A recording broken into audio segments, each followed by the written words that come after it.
Nous avons le plaisir de nous retrouver ici pour la seconde fois entre les Vins et Saint-Blaise, chez Jean-Pierre Augier, qui est sculpteur. Alors, vous nous avez parlé de l'environnement, de votre environnement familial qui vous influence aujourd'hui dans votre travail. Alors, pourriez-vous peut-être nous dire d'où est venu ce don de la création? Je crois que ça a commencé très jeune.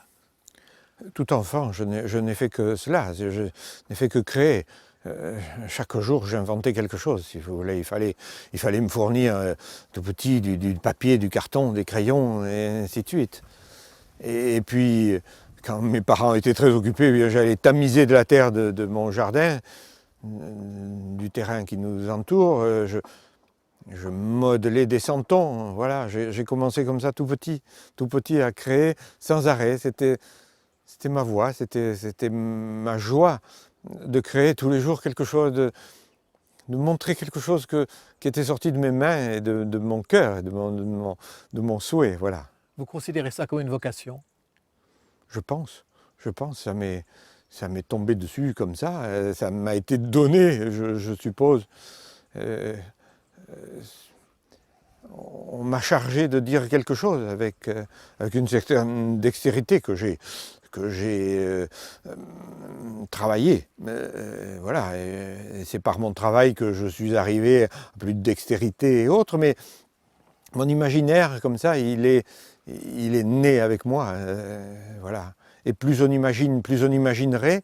Alors je vis dans ce monde extraordinaire où chaque jour, je vais me surprendre avec une idée nouvelle à traiter, à mettre en scène.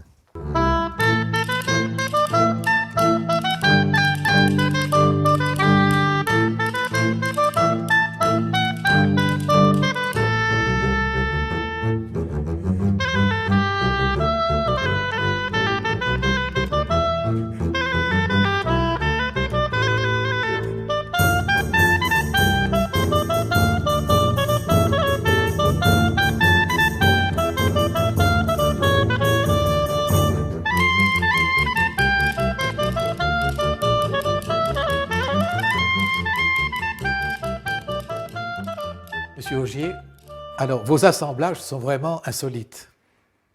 Je pense, avec cette foule de clés qui constitue le manteau d'Isabelle, c'est la femme de Barbe Bleue. Et elle appelle sa sœur Anne, vous le savez. Sœur Anne, ne vois-tu rien venir? La voilà qui se dresse encore avec le poids de ces clés qui lui ont été confiées. Et vous savez l'histoire, enfin je ne vais pas vous raconter toute l'histoire de Barbe Bleue, elle est cruelle, elle est très dure. Mais l'idée m'est venue il y a déjà très longtemps, j'étais très tenté par cette chose, mais ayant accumulé je ne sais combien de seaux de clés, je me suis dit, ah ça y est, je vais pouvoir la réaliser. Alors voilà, 233 clés constituent cette cape de cette dame que j'ai voulu élégante et voilà. Au milieu de toutes ces bêches, si vous voulez, qui se ressemblent quelquefois, leur visage, mais on peut en sortir d'assez semblables, c'est rare. Je vois que de la ferraille, Vous mais n'y vous voyez pas du tout. Mais non, moi je vois des personnages tout de suite. Voilà le père et la mère, et voilà l'enfant.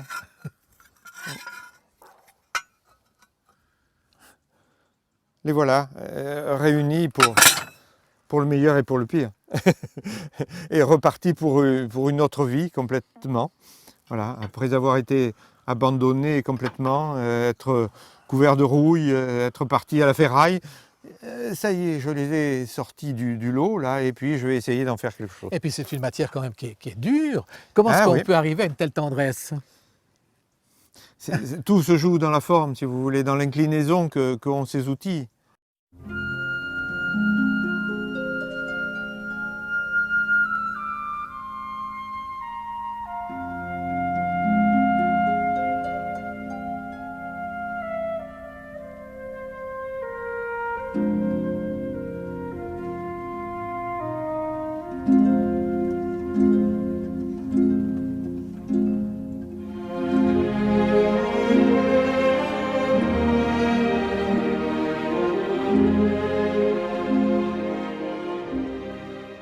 voilà, j'ai toutes sortes d'autres lieux. Voilà, une truelle, pour moi, ça va devenir un oiseau. Il y a déjà le cou, le bec, si vous voulez. Je vais replier ces côtés de la truelle et il y aura deux pattes qui marchent là-dessous. Voilà, et vous voyez un oiseau qui court devant vous.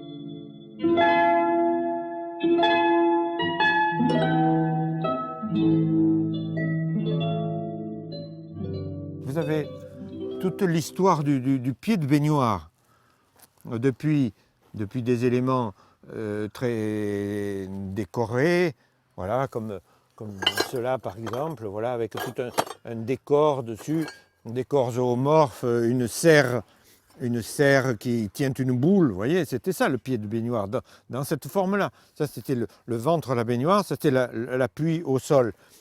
Et toutes ces formes simples et arrondies sont intervenues dans ma recherche de choses plus douces, plus féminines, si vous voulez, dans ma création. Et voilà ce que ça a donné, vous voyez, avec cette grande forme simple, avec des pentes de robes qui jouent bien à la lumière. Voilà, je rajoute un autre petit pied de baignoire et vous avez une religieuse qui passe devant vous, là. Hein. Un siphon d'évier. Qu'est-ce qu'on peut faire avec ça? Qu'est-ce qu'on peut faire avec Qu'est-ce ça qu'on peut faire?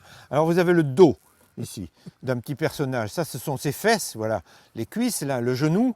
Je vais faire sortir deux petits pieds ici. Et là, il va tenir sa tête comme ça. C'est un grand chagrin. Il est replié sur lui-même, voilà. Vous voyez, tout de suite, la forme de base, ça y est, ça me fait penser à quelque chose de particulier. Là, vous avez un petit pan, voilà, ça c'est son cou. Et il y a déjà le départ de sa queue qui va pouvoir s'agrandir. Sa tête sera plus élégante, mais regardez, il y a sa patte déjà là. Et c'est un brûleur de cuisinière à gaz, voilà, tout bonnement.